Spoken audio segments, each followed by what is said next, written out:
Hello everyone, आज है Sunday और इस वीडियो में इंपॉर्टेंट चैप्टर है ये इन्वायरमेंट का, पारिस्थितिकी यानी कि इकोसिस्टम, इसके बारे में बात करने वाला हूँ। देखिए, इस चैप्टर को लेकर के कुछ चीज़ें हैं, कुछ सेगमेंट्स हैं, उनको समझ लीजिए तो आपको इस चैप्टर को तैयार करने में ईजी होगा। अगर आप पहले ही तैयार कर चुके हैं तो आपको रिवीजन करने में काफ़ी आसानी होगी। तो वो कंपोनेंट्स कौन से हैं, वो सेगमेंट कौन से हैं, उनके बारे में बात करता हूँ। देखिए, इन्वायरमेंट का जो कॉन्सेप्चुअल पार्ट है वो ये पारिस्थितिकी इकोसिस्टम का चैप्टर बनाता है। इसमें क्या है बेसिकली कि छोटे छोटे कई सारे कॉन्सेप्ट्स हैं, अभी मैं आपको आगे बताऊंगा। आप उनको सब टॉपिक्स कह सकते हो, सब हेडिंग्स कह सकते हो, छोटे छोटे टॉपिक्स हैं, लेकिन वो अगर आपको आते हैं तो आपको कहीं ना कहीं इन्वायरमेंट में कमांड फील होगी। अगर आपको ये चैप्टर समझ में नहीं आया तो आप इन्वायरमेंट में बाकी की चीज़ों को समझ तो लोगे, लेकिन वो कहीं ना कहीं आपकी रटी रटाई चीज़ें होंगी। जैसे मान लीजिए कि ओजोन डिप्लीशन है, ग्रीन हाउस इफेक्ट है, क्लाइमेट चेंज है, ये सब थोड़ा सा एडवांस चीज़ें आती है। मतलब ये सब नए कॉन्सेप्ट हैं। मतलब आज से अगर आप 200 साल पहले की बात करोगे तो 200 साल पहले क्लाइमेट चेंज नहीं था, सारी चीज़ें नॉर्मल थी, ऑलमोस्ट नॉर्मल थी। ऐसा नहीं है कि उस टाइम पर ओजोन डिप्लीशन बहुत ज़्यादा बातें होती थी, क्योंकि उतना रिसर्च भी नहीं थी और उतना इम्पैक्ट भी नहीं था। लेकिन जैसे जैसे इधर 50 सालों में 100 सालों में इंडस्ट्रियलाइजेशन हुआ है, ग्लोबलाइजेशन हुआ है, तरह तरह की चीज़ें हुई हैं जो कि आप जान रहे हो, पॉपुलेशन इतनी ज़्यादा बढ़ी है वर्ल्ड वाइड, तो उस वजह से फिर चीज़ें हुई हैं। तो क्लाइमेट चेंज, ओजोन डिप्लीशन और ये ग्रीन हाउस इफेक्ट, ये सारी चीज़ें ज़्यादा आ गई हैं। थी पहले भी, बट वही बात है कि उस समय रिसर्च एंड डेवलपमेंट R&D उतना नहीं थी, तो उतना उस चीज़ के बारे में अवेयरनेस भी नहीं थी। तो आप अब समझ रहे होगे कि गेम क्या है। लेकिन ये एनवायरनमेंट का बेस है। मतलब अगर आप इन्वायरमेंट साइंस की बात कर रहे हो तो ये हमेशा से रहा है। जब से इन्वायरमेंट साइंस शुरू हुई है तब से ये कॉन्सेप्ट्स, ये चैप्टर्स रहे हैं।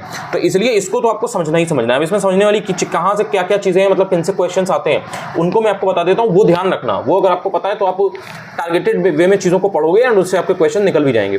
देखो, एक तो इसमें क्या होता है कि इसमें जो भी इन्वायरमेंटलिस्ट वगैरह थे, ठीक है, जो भी पर्यावरणविद वगैरह थे, जो कि जानकार थे, तो ऐसे लोगों के जो नाम वगैरह हैं वो आपको स्पेशली देख लेने हैं, क्योंकि इस चैप्टर से ऐसे टर्म वगैरह, ऐसे नाम वगैरह पूछता है। जैसे अर्नेस्ट हैकेल है या रेटर है, या फिर आपके इसके अलावा और भी अगर कोई नाम है, मान लीजिए कि A.G. टांसले है, तो इन लोगों ने अगर इकोसिस्टम को डिफाइन किया हुआ है, डिफरेंट उसके टाइप को डिफाइन किया हुआ है, कोई कीवर्ड दिया हुआ है, वो यू शुड नो, वो आपको याद रखना है एग्जैक्टली।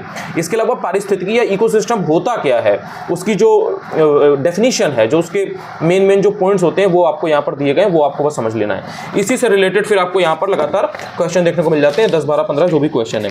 उसके बाद में जो आपका नया, इसी के अंदर जो मैंने आपको बताया ना सेगमेंट आता है, वो आता है पारितंत्र के घटक, यानी कि जो ये इकोसिस्टम है इसके घटक कौन से हैं, कंपोनेंट्स कौन से हैं।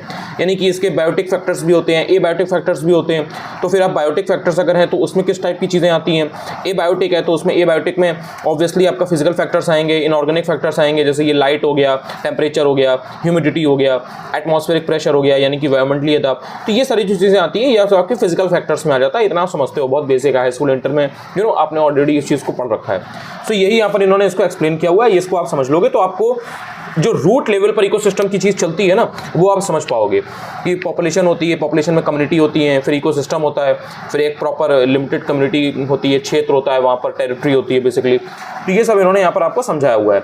अब इसमें जो मेन बायोटिक फैक्टर्स हैं ना, वो बहुत क्रूशियल होते हैं। उसमें आपको ध्यान रखना है कि जो भी आपके कंज्यूमर्स होते हैं, डीकम्पोजर्स होते हैं, एक दूसरे को खाता है, कौन किसको खाता है, कौन न्यूट्रिशन को बनाता है, कौन न्यूट्रिशन को नहीं बनाता है, यानी कि कौन प्रोड्यूसर है, कौन प्रोड्यूसर नहीं है, ये सब जो कैटेगरी है ना, इसमें आपको पता होना चाहिए कि कौन किस पर डिपेंड है, कौन किस पर डिपेंड नहीं है।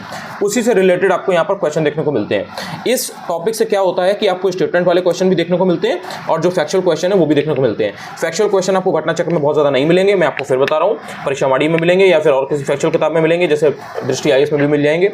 बट घटना चक्र में आपको स्टेटमेंट वाली चीज़ें जो है वो बेसिक मिल जाएंगी। तो आपका 95% तक जो काम है वो वहाँ से बन जाएगा अगर आपने ये क्वेश्चन वगैरह को सॉल्व कर लिया।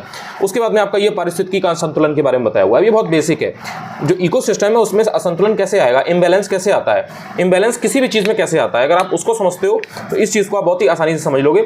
वही जो बेसिक फैक्टर्स है ना एनवायरनमेंट के, क्लाइमेट चेंज वाले, ओजोन डिप्लीशन वाले, ग्रीन हाउस इफेक्ट वाले, फूड चेन वाले, वही सारे कॉन्सेप्ट्स जब धीरे धीरे रूट लेवल पे गड़बड़ होते हैं। जैसे मान लो कोई मकान है, अब उसकी अगर नींव बेकार है तो वो मकान ढह जाएगा। It is as simple as that.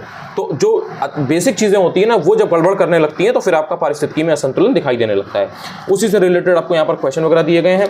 ये दो कॉन्सेप्ट छोटे छोटे हैं, इनको समझ लीजिएगा कि वहन क्षमता यानी कि कैरिंग कैपेसिटी क्या होती है किसी भी टेरिटरी की या किसी भी कम्युनिटी की या किसी भी इकोसिस्टम की, और पारिस्थितिक कर्मता क्या होती है। ये आपसे लगातार पूछा गया है, ये आपसे क्वेश्चन पूछा जा चुका है, तो इसको आपको ध्यान रखना है। इसके बाद में आपको फूड चेन का कॉन्सेप्ट दिखता है। फूड चेन बहुत बेसिक है, आप जानते हो। शेर खाता है बकरी को, बकरी घास खाती है, फिर घास को कौन खाता है, घास में कौन सी चीज़ें होती हैं, जो कीड़े होते हैं छोटे छोटे उनको मेढक खाता है, मेढक को सांप खाता है, फिर सांप को नेवला खाता है। ये सब जो इस टाइप की छोटी छोटी बेसिक चीज़ें ये आपको आइडिया है, आप पहले से पढ़ते चले आ रहे हो, वही सारी चीज़ें हैं। बस आपको इसमें जो ये वाला जो डायग्राम बना हुआ है ये पता होना चाहिए कि primary consumer, secondary consumer, tertiary consumer कौन से होते हैं, कौन अपना खाना खुद बनाते हैं, कौन किसी पर डिपेंड करते हैं, कौन वेजिटेरियन है, कौन नॉन वेजिटेरियन है, कौन ओमनीवोरस है। ये आपको थोड़ा सा इसमें डिफरेंस पता होना चाहिए, तो आप इजीली चीज़ों को बना पाओगे, आंसर कर पाओगे। अब इसके अलावा जैसे कुछ कुछ आपके फाइटोप्लैंक्टन्स वगैरह हैं, या फिर आपके जो रूट वाले जो प्लांट्स होते हैं, या डिफरेंट टाइप की जो घास वगैरह हैं, ये सब का आपको देख लेना है कि ये क्या है, ये किसी पर डिपेंड है नहीं है, ये खुद अपना खाना बनाती हैं नहीं बनाती हैं। इसी से रिलेटेड फिर आपको लगातार यहाँ पर क्वेश्चन जो है वो देखने को मिल जाते हैं। अब इनको जल्दी जल्दी पढ़ना है, इसमें बहुत ज़्यादा चीज़ें आपको देखने को नहीं मिलेंगी। इसके बाद आ जाता है आपका ऊर्जा का प्रवाह। अब ये क्वेश्चन डायरेक्ट आता है, अब ये कॉन्सेप्चुअल चीज़ है, मतलब इसमें ऊर्जा का प्रवाह एक डायरेक्शन में होता है, एक यूनिडायरेक्शनल होता है या बाई डायरेक्शनल होता है, नीचे से ऊपर होता है, ऊपर से नीचे होता है। ऊर्जा यानी कि जो एनर्जी है आपकी उसका नाश होता है, यानी कि वो खत्म होती है कि नहीं, जब वो डिफरेंट लेवल्स पर जाती है। लेवल्स का मतलब ये एक जानवर से दूसरे जानवर में, जैसे मान लो एक जानवर ने दूसरे को खाया तो एनर्जी ट्रांसफर हुई या एनर्जी खत्म हुई या बढ़ी। तो ये जो बेसिक कॉन्सेप्ट है उसी को वो एनवायरनमेंट की लैंग्वेज में लिख देते हैं, उसी को आपको समझना है। जो भी साइंटिस्ट वगैरह, जो भी एनवायरमेंटलिस्ट वगैरह हैं, उनके नाम वगैरह जो आपको दिए वो आपको याद कर लेना है, उससे डायरेक्ट क्वेश्चन पूछ लेता है। यहाँ पर बाकी उन्होंने वही समझाया हुआ है कि जो एनर्जी का जो फ्लो है वो किस तरह से होता है। जैसे मान लीजिए सनलाइट है, अब वो प्रोड्यूसर ने ली, यानी कि जो पेड़ पौधे हैं, फिर वो शाकाहारी जो लोगों ने उन्होंने पेड़ पौधे वगैरह खाए, प्राइमरी कंज्यूमर हो गया, फिर सेकेंडरी कंज्यूमर हो गया मांसाहारी। उसके बाद में जो टॉप पर हैं जैसे शेर वगैरह, तो ये सब आपका सब कुछ खा जाते हैं, तो वो वाली चीज़ आ जाती है। तो आपको इनको ध्यान रखना है कि जो एनर्जी का फ्लो है वो किस डायरेक्शन में होता है, और जो 10% ऊर्जा है वही ट्रांसफर होती है या क्या होती है, ये आपको जो 10% वाला रूल है ना एग्जैक्टली याद रखना है, ये बहुत इंपॉर्टेंट है। इसमें फिर आपको यहाँ पर पोषण के स्तर देखने को मिलते हैं, कितने होते हैं, डायरेक्ट क्वेश्चन आता है। पिरामिड क्या होता है, डायरेक्ट क्वेश्चन आता है। पिरामिड आपको समझ लेना है कि जो पिरामिड है वो किस आकार का होता है, इसके रिलेटेड फिर आपको कुछ ना कुछ क्वेश्चन देखने को मिल जाएंगे। जैव वानिकी और जैव आवर्धन है, यानी कि बायो मैग्निफिकेशन, ये छोटे छोटे कॉन्सेप्ट हैं दोनों, ये आपको देख लेना है कि बायो मैग्निफिकेशन क्या होता है। इसी से रिलेटेड आपको क्वेश्चन एग्जाम में देखने को मिलेंगे, वो स्टेटमेंट वाले होंगे। इसके बाद में आपका जैव भू रासायनिक चक्र है और जैविक अनुक्रमण है, यानी कि बायोलॉजिकल सीक्वेंस और आपका बायोजियोकेमिकल साइकिल। बहुत बेसिक कॉन्सेप्ट हैं। अगर आप इन्वायरमेंट में जो चीज़ें चल रही हैं और एबायोटिक कंपोनेंट्स के थ्रू, उनको अगर आप समझते हो तो आपको इसमें दिक्कत नहीं होगी, आप डायरेक्टली इस चीज़ को समझ पाओगे कि क्या है। ध्यान रखना, जो भी छोटे छोटे कॉन्सेप्ट वगैरह हैं, जैसे मान लो कि पारिस्थितिकी संक्रमण है, तो इनका जो भी ये नाम जिसने दिया है वो आपको जरूर पता होना चाहिए कि ये नाम किसने दिया है। एनवायरमेंट में क्वेश्चन कॉन्सेप्चुअल आप गलत नहीं करोगे अगर आपने थोड़ा बहुत भी ढंग से पढ़ा है, आप गलत करोगे जो एनवायरमेंटलिस्ट का नाम है, जो कीवर्ड किसी ने दिया है और आपको नहीं पता है। और वो अब रिपीटेड वाले कम पूछते हैं, वो थोड़ा खोज के एग्जामिनर लाता है कि आपने थोड़ा इन डेप्थ पढ़ा हो चीज़ों को, तो ध्यान रखना। वहाँ पर मैं बता रहा हूँ कीवर्ड्स वगैरह आएंगे, या इस तरीके की कोई अगर किताब है मान लीजिए साइलेंट स्प्रिंग वगैरह, तो आप वो देख लेनी है कि अच्छा ये एनवायरनमेंट से रिलेटेड है, चलो इसको मैं देख लेता हूँ। इसके बाद में आपको पारिस्थितिकी के कुछ आंदोलन देखने को मिलते हैं, जो मैंने आपको पहले भी बताया है, पेड़ों की कटाई से रिलेटेड, जैसे चिपको है, एपिको है, तो ये सब वही आंदोलन में आता है, तो इसको आपको थोड़ा बहुत देख लेना है। बाकी ये सब वही छोटे छोटे कॉन्सेप्ट हैं, ये सब पढ़ोगे ना, मतलब एक बार आपने पढ़ लिया उसके बाद इसमें कुछ है नहीं, 4 लाइन के कॉन्सेप्ट है, पता होना चाहिए कि बस अच्छा ये होता है। पारिस्थितिक पदछाप जैसे है, तो इकोलॉजिकल फुटप्रिंट क्या होता है, मिलेनियम इकोसिस्टम असेसमेंट क्या होता है, भाई एसेस कर रहे हैं कि कितना चीज़ें हैं, क्या हैं, कितना बिगड़ा है, कितना नहीं बिगड़ा है, इकोसिस्टम होता क्या है, इकोसिस्टम ये जो फुटप्रिंट वाला है ये होता क्या है, तो ये आपको पता होना चाहिए। मतलब नापने की इकाई है, बेसिकली एक छोटी सी यूनिट है, फंक्शनल यूनिट है इन्वायरमेंट के टर्म में जब आप बात करते हो, तो ये क्वेश्चन आ चुका है, तो आपको पता होना चाहिए।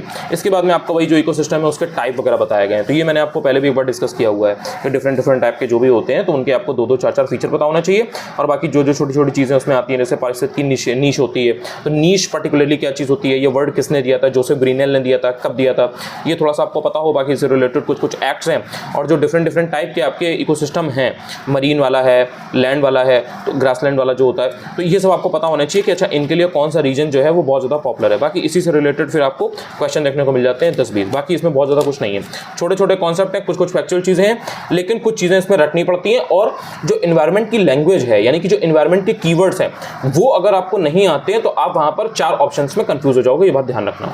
जैसे मान लीजिए कि एक ये क्वेश्चन है, इसके एग्जाम्पल के थ्रू में बता देता हूँ। 2 जैविक समुदायों के मध्य का जो संक्रमण क्षेत्र है वो कहलाता है आपका इकोटोन।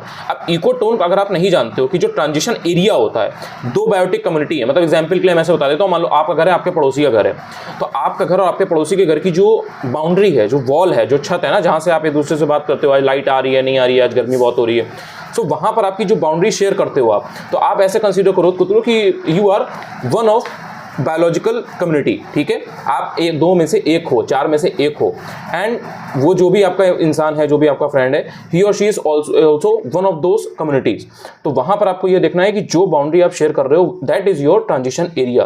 अब उस ट्रांजिशन एरिया को आप बोलोगे कि ये इकोटोन है, तो उसमें बहुत सारे फीचर्स जो है वो मैच करते हैं। जैसे पहले ज़माने में, मतलब पहले उसमें मैथमेटिक्स में आपने एक चीज़ पढ़ी होगी ना कि वो कॉमन होता है, यूनियन बनता है फिर, तो उस टाइप की कुछ कुछ चीज़ें हैं। तो इस टाइप के जो बेसिक कॉन्सेप्ट है उनका आपको टेक्निकल टर्म में इन्वायरमेंट की पता होना चाहिए, तो वहाँ पर आप ऑप्शन समझ पाओगे, क्योंकि जो ऑप्शन होंगे वो थोड़ा सा टेक्निकल होंगे, इन्वायरमेंट की लैंग्वेज में होंगे। इतना ही है, इसमें ज़्यादा नहीं है। 4 से 5 घंटे में आपको इसमें लग सकते हैं, मतलब 4 घंटे से कम तो नहीं लगेंगे अगर आप पहली बार पढ़ रहे हो। अगर आपने 1 2 बार 3 बार पढ़ रखा है तो आप इसको 3 साढ़े 3 घंटे में भी कर सकते हो, बट इसको टाइम देने में नुकसान नहीं है, बिकॉज इससे क्वेश्चंस आते हैं और ये बेस बनाता है।